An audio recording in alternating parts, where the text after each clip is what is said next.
Sabrina Competiello with us here on the Mendola show. They call her Sab. Popular with the team, outgoing personality, and 5th year for you, correct? Yes. Talk about that decision process. It's not easy. Do I come back? What do I do? You decided to come back here to Misericordia. Yes. So I've been playing soccer obviously my whole life, so I just love the game. I love the sport. It's something that I was not willing to give up if I had the extra year of eligibility. Misericordia kind of made that easy for me. It's very competitive nature and something that I look to get better at year by year. When you're making that decision as a freshman, going, go here, what do I do? You came to Misericordia, talk about the academic, the athletic decisions, and where you feel like, hey, all right, that was a pretty good move 5 years ago. Yeah, so I came here for speech language pathology. That's pretty much the whole reason I came here. It's a great program. It's a 4+1, so that was a plus for me. And I knew that the team was, again, very competitive, high ranking. I knew if I was going to play soccer, it was going to be something that I wanted to make myself further and better in rather than just play for fun. Let's talk about your energy you bring. You're a bundle of energy. You got a great motor. Talk a little bit about your style as a player. Yeah, so I feel like with any opportunity that you're given, you have to make the most of it. You want players to look up to you and know that if you're on the field, you're giving 100% effort.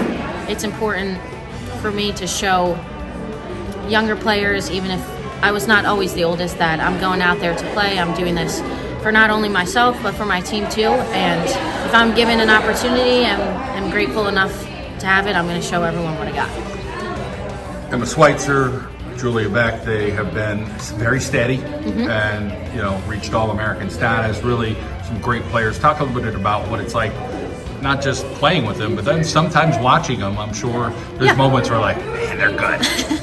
So I think that there's talent there. There's no doubt that there's talent there, but it does come with discipline, both on and off the field. So I think that those are two people that have that discipline on and off the field, and there's, greatness that surrounds them. So it's...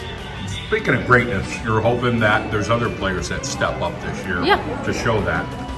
But it seems as if it could be a team that has some depth this year. Yeah. Who are some players that you're excited about seeing this year you think could make a little bigger impact than they have in the past?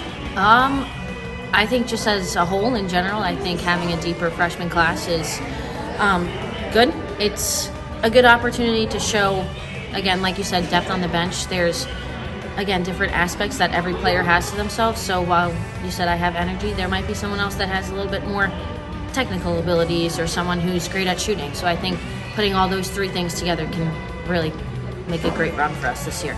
Your own family. Let's talk about the important people in your life and a shout out to them. Who are they? What do they do? Yes. So I have sort of a big family, I guess. I have 3 siblings, older sister, 2 younger brothers, and then my parents. They're extremely supportive of my soccer career. They've been since I was such a young girl, so I feel like that's a big motivator for me, doing it for them. They've watched me grow as a player, as a person. They know me through and through, so a lot of a shout out goes towards them, but they make the travel for me, and I know that it's very far sometimes for people going into college, going a little further from home, so those are the people that matter to me most. And while my soccer team is my family is the ones at heart. So you do it for them, they do it for you. When you first left home and you came, everybody will tell you, hey, wait till you get to college, you got to manage your time. Talk about between the academics, the athletics, and you're playing at a Division III school, but you don't have much time to kind of like wiggle around, hey, let's go goof around here. A lot of structure. But when you do get some free time with your friends, I'm sure it's kind of welcoming. Yeah, for sure. I think a lot of it has to do with time management. You have to know how to balance academics and soccer.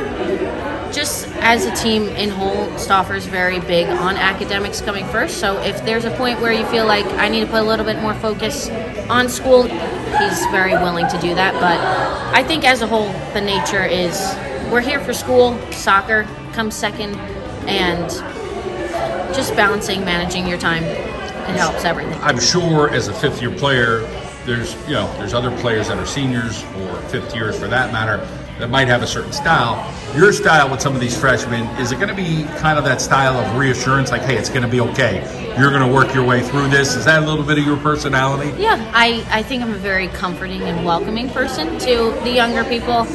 You've been there before, so it's not like it's anything new to them. As you get older, you have to realize that at one point you were in their shoes. So I do like to reassure my teammates. I know that they'll make it through. There are obviously going to be challenges. Not everything just comes easy, but I do like to reassure them, know that they'll make it to the other side. All right, Sabo, we hope you have a great year. Good to see you. Thank you so much.